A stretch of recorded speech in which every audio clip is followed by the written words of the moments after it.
Maganda tong nilaro ng Los Angeles Lakers, no, kontra OKC.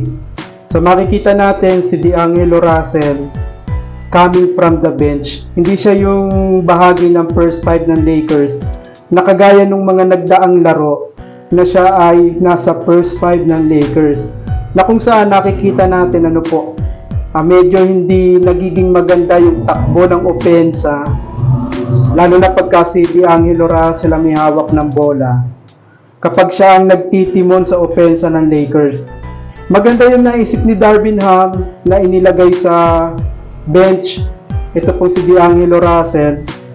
So nagiging maganda ang takbo ng opensa ng Lakers, kagaya po nitong huling laro na kung saan makikita natin si Davis, si LeBron at yung ibang mga kasama po ni D'Angelo Russell.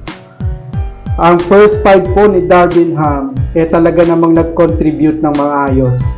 Lalo na po si LeBron na kumamada ng 40 points sa edad niyang 39 years old. Malapit na siya mag-40, kumamada siya ng 40 points.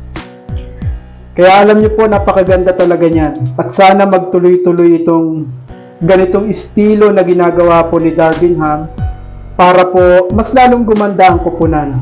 Kung sino yung hindi naman talaga effective sa first five, sana alisin sa first five talaga.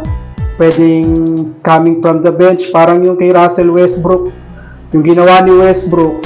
So ipinriority niya si Harden na sa tingin niya magiging maganda. So nagresulta naman ng sunod-sunod na panalo nila yon. Ito nga lang po, natalo nga lang sila nung huli dahil wala naman si Kawhi Leonard.